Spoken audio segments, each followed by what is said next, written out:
Listen, my children, and you shall hear of the midnight ride of Paul Revere. On the 18th of April, in 75, hardly a man is now alive who remembers that famous day and year. He said to his friend... You're listening to the voice of Frederick March, reading Henry Wadsworth Longfellow's patriotic narrative, Paul Revere's Ride, a page from this afternoon's edition of Anthology.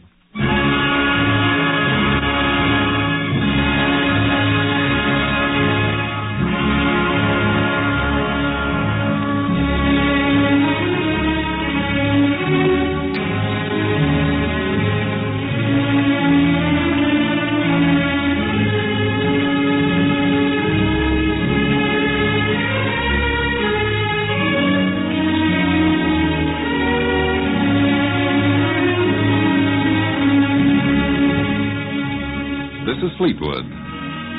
Every Sunday at 3, WNBC, in conjunction with the Poetry Center of the YW and YMHA, 92nd Street and Lexington Avenue, brings you Anthology, a selection of readings from poets, past and present, and the music to accompany their poetry. Our guests today, Tamar Cooper and Stanley Tannen, and on records, Frederick March.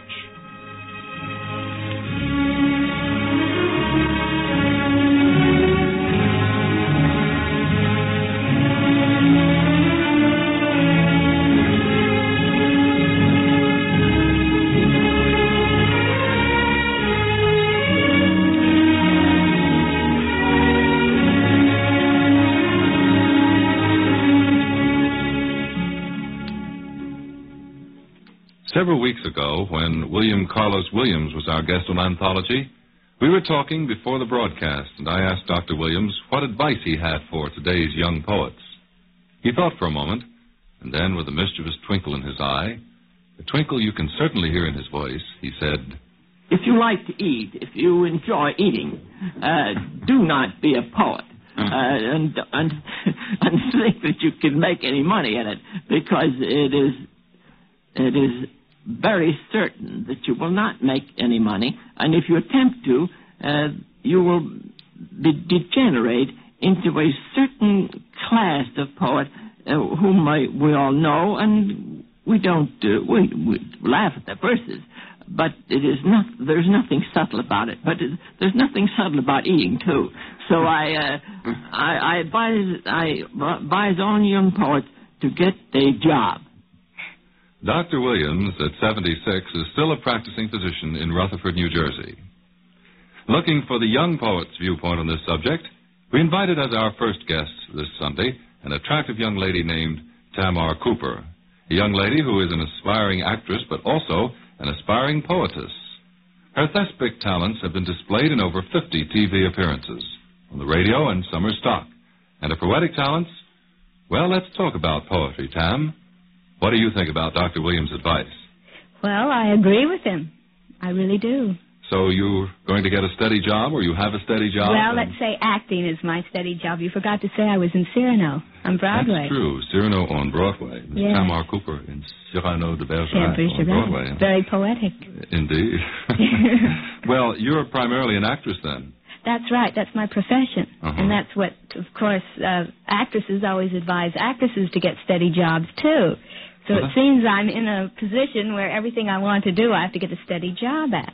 Well, perhaps with two sort of unsteady jobs, maybe they'll add up to more or less some sort of a steady job, do you think? Well, I don't know. How I feel about poetry is that you just can't make a cent on it. I mean, the most famous poets don't make money at their poetry. That's true, whereas the famous actresses really do, don't they? They really do. That's your chance, huh? Yes. Well, how long have you been on Broadway, or shall I say in New York, since you've done what? Only the one play, actually. I've only been on Broadway once. Yes. Then how long have you been in New York? Little over 3 years. And you came from where? Los Angeles. Oh, yes. Yes. That accounts for the introduction in one of your poems. Oh, about snow. Yes. That I've never seen. Yes. And this January was the first real snow I ever saw. You liked it, I take it, or you wouldn't have written a poem about it, huh? Yes. Fascinated me.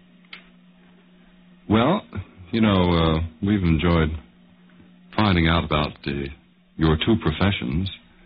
But we'd like to hear some of your poems even more than that, because after all, this is anthology, and our purpose is poetry here. Would you be kind enough to read some of them for us? Well, I'd love to. They mean a lot to me. Poetry does. My first poem is a short poem.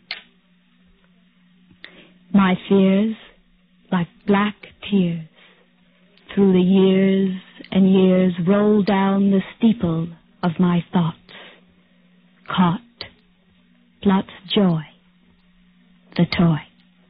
This is the poem I wrote about snow last January. Snow, rows of soiled pebbles, step and slush, rush, rush, rush, even in the hush of snow.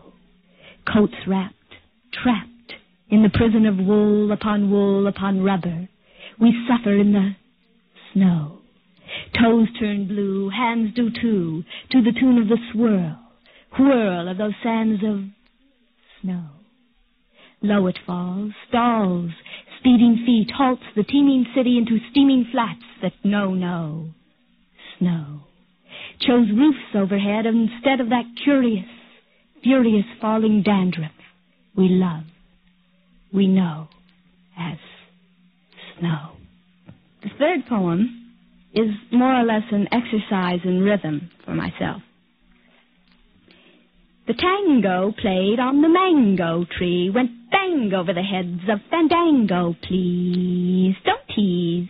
It's easy to be queasy when the reason is right, but season is wrong. The song belongs to Chango, doing the tango played on the mango tree. Repeat deceit, the leech's beseeches for one more. Tore the door, bored to death, our chest heaves to the tune of the tango played on the mango tree. Thank you, Tamar Cooper, actress and poetess, reading her own poetry. We'll need you a little later on, though, Tam, so please don't rush off. Oh, all right.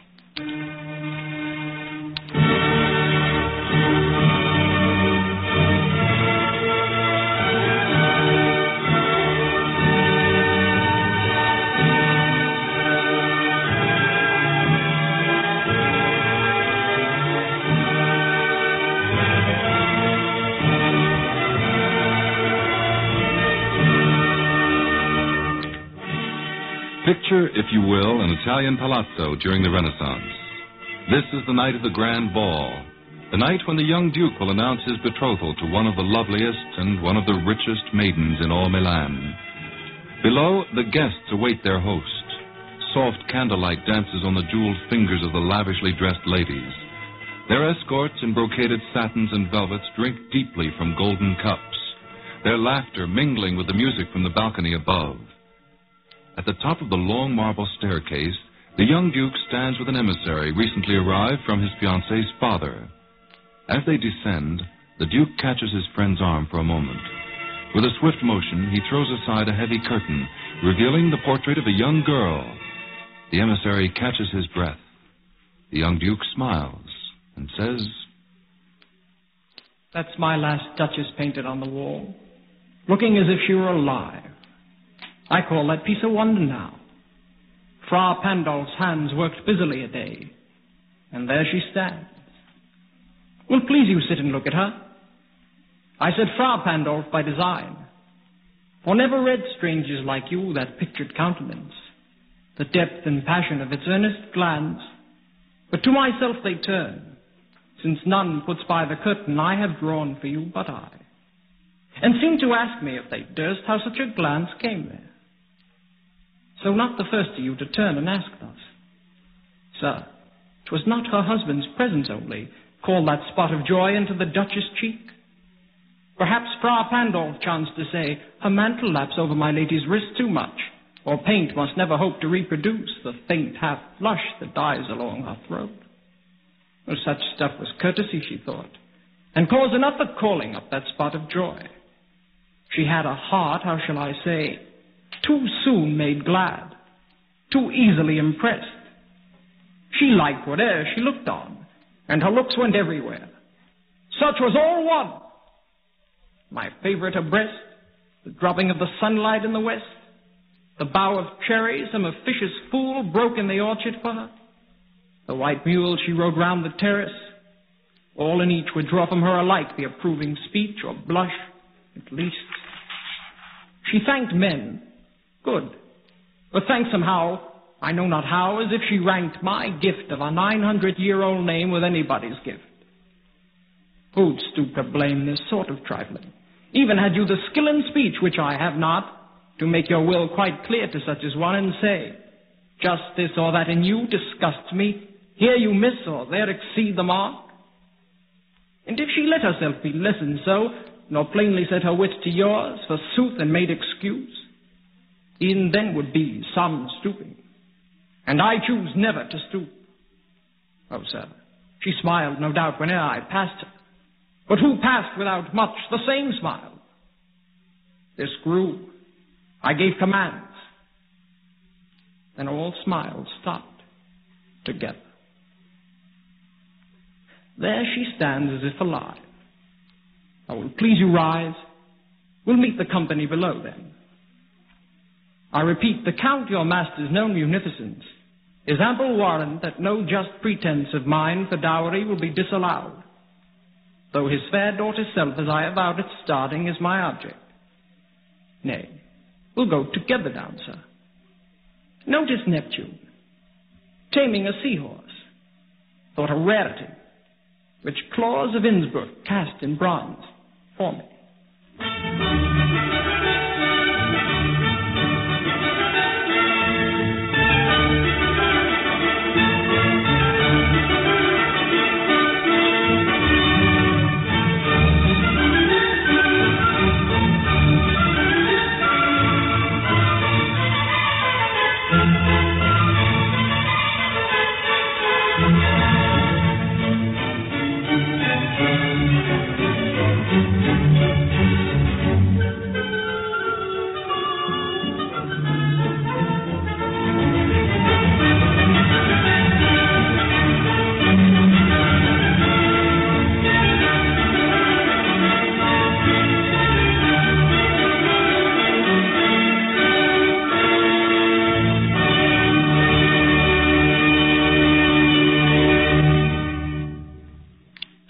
If you'd like to leave your plumed hat and poisoned ring there on the table, I'd like our friends to meet you as yourself. Ladies and gentlemen, this is Stanley Tannen, the second of our young guests this afternoon.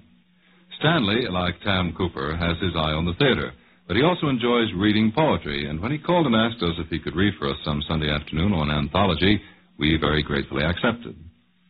Stanley, let's talk a little about readings in general. Of course, productions like Don Juan in Hell and John Brown's Body have given this almost neglected art a tremendous boost these days. But what sort of readings have you done? Well, Mr. Fleetwood, the last readings I done were over at Columbia University. There weren't too many. I did a few readings from Charles Dickens' Pickwick Papers and a few readings from the Red Badge of Courage by Stephen Crane. I think this is a wonderful medium. I think it's a wonderful thing that you have this program. I was very glad to be here.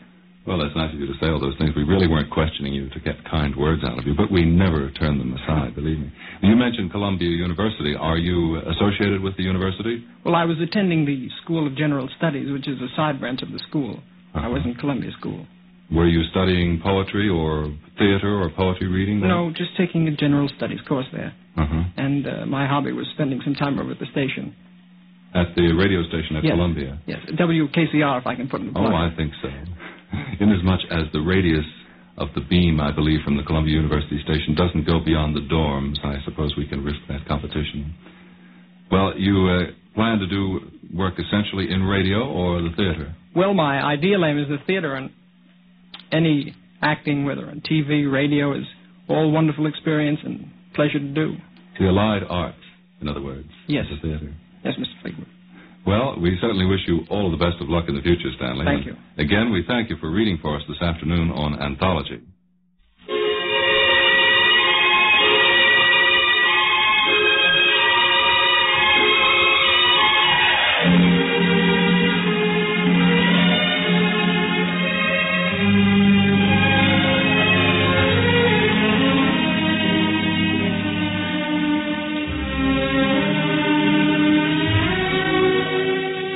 Under the department marked Letters from Listeners, we've been very remiss, and we're most apologetic. Every week, we've truly tried to find time to thank people such as Gerald Carson, George Daniels, and Isabel Churchick for their very kind and encouraging letters.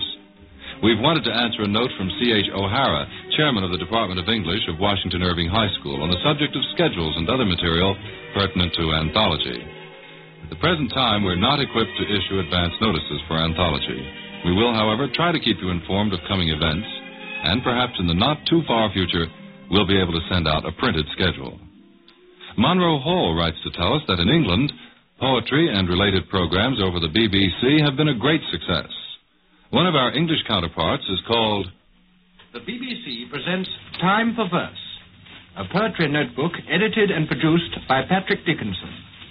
The readers are Marjorie Anderson and John Lorry.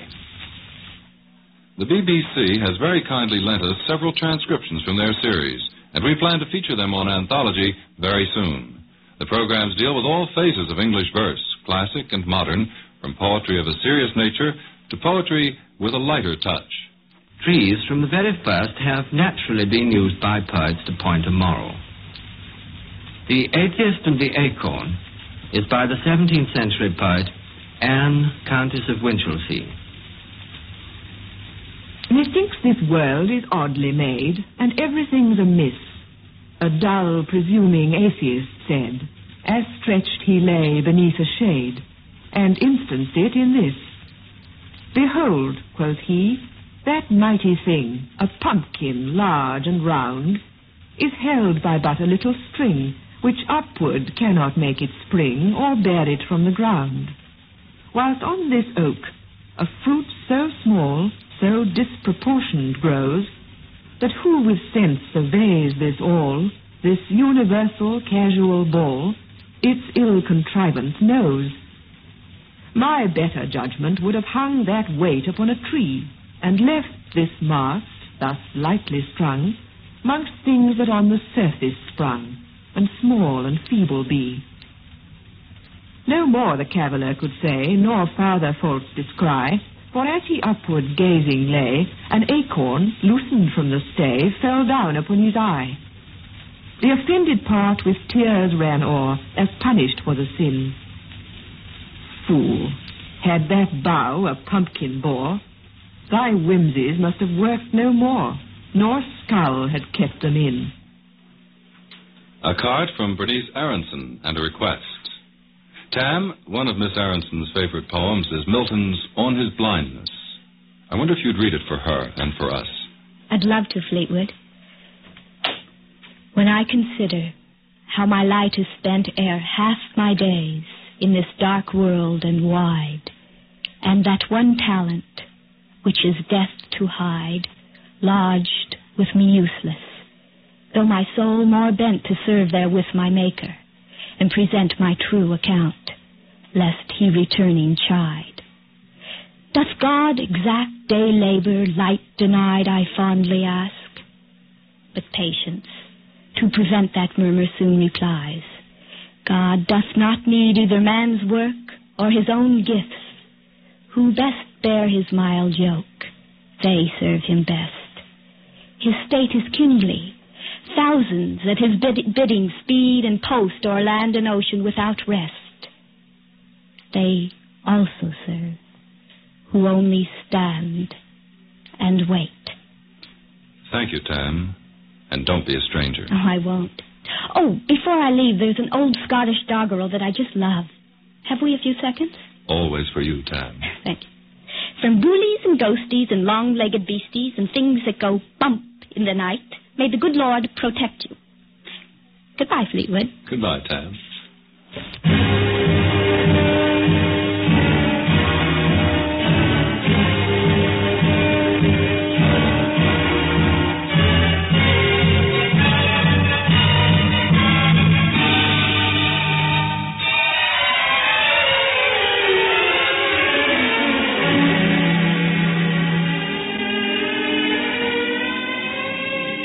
179 years ago, in Concord village, there was a growing uneasiness, premonition of coming battle and bloodshed should the British march against the ill-equipped forces of the so-called revolutionists.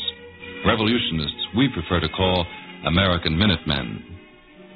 The story of the events preceding that battle are read today by young and old, not only in our history books, but in the beloved poem by Henry Wadsworth Longfellow. On the anniversary of this historic event, we invite you to enjoy those exciting moments once again as Frederick March reads Paul Revere's Ride.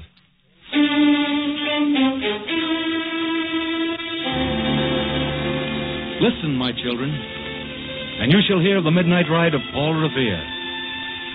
On the 18th of April, in 75, hardly a man is now alive who remembers that famous day and year, he said to his friend, "If the British march by land or sea from the town tonight, hang a lantern aloft in the belfry arch of the North Church Tower as a signal light.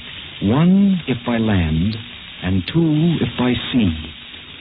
And I on the opposite shore will be ready to ride and spread the alarm through every Middlesex village and farm, for the country folk to be up and to arm."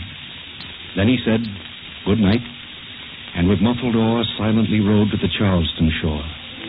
Just as the moon rose over the bay, for swinging wide at her moorings lay the Somerset, British man of war, a phantom ship, with each mast and spar across the moon like a prison bar, and a huge black hulk that was magnified by its own reflection in the tide.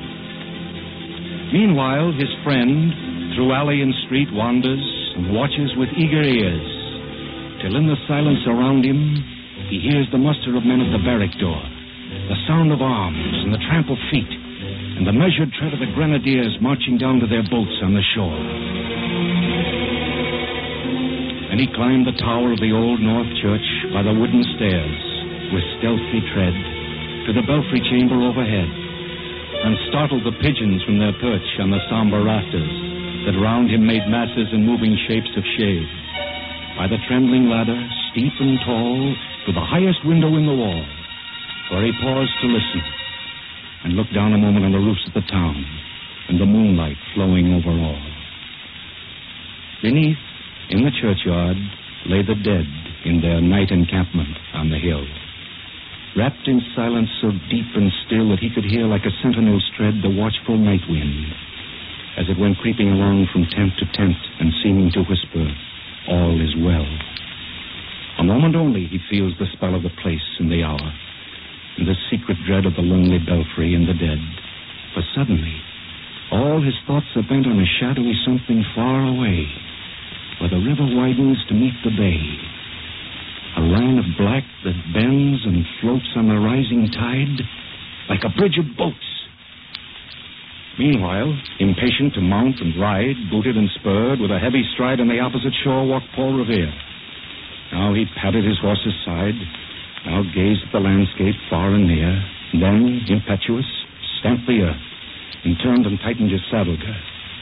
But mostly, he watched with eager search the belfry tower of the old North Church, as it rose above the graves on the hill, lonely and spectral, and somber and still.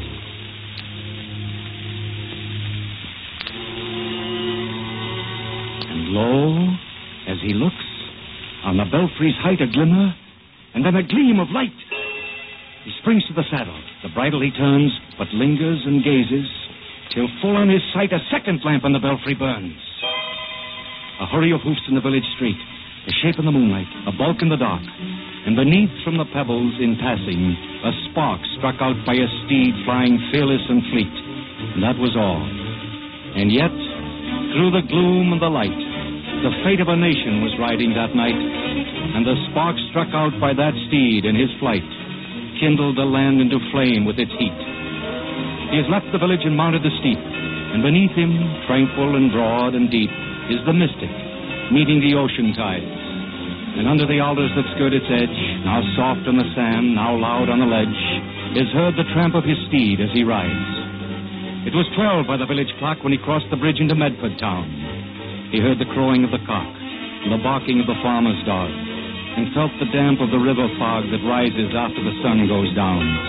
It was 1 by the village clock when he galloped into Lexington. He saw the gilded weathercock swim in the moonlight as he passed, and the meeting house windows, black and bare, gaze at him with a spectral glare, as if they already stood aghast at the bloody work they would look upon.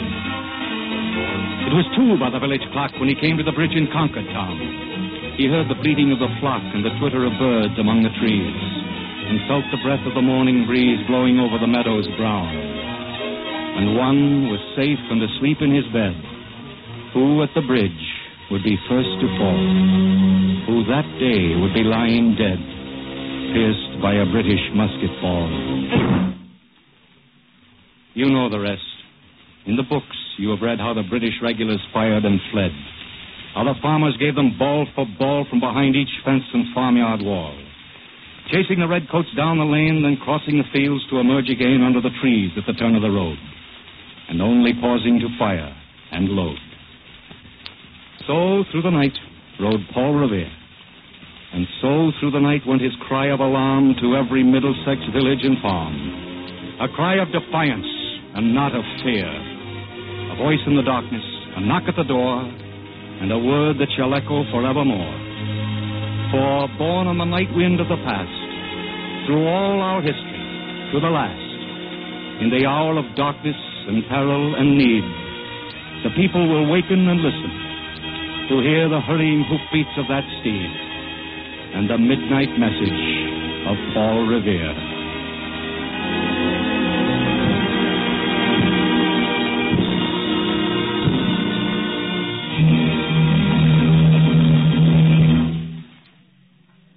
And so, Anthology number 8. Many thanks to Tamar Cooper for being with us this afternoon, and to Stanley Tannen, too, with our other guest of the afternoon. Next week, we promise you a rare listening treat. On Monday, April 24th, Harper & Brothers will publish Mine the Harvest, a selection from the last poems of Edna St. Vincent Millay, which she, at the time of her death, was preparing for publication, together with a few unpublished poems from an earlier period. Next Sunday, April 23rd, excerpts from the new book will be read by the distinguished American author and composer Deems Taylor, who will also tell us some of his own personal experiences with Miss Millay. As another highlight of the program, you will hear Edna St. Vincent Millay herself reading her own poetry from special records which were broadcast on NBC in 1939.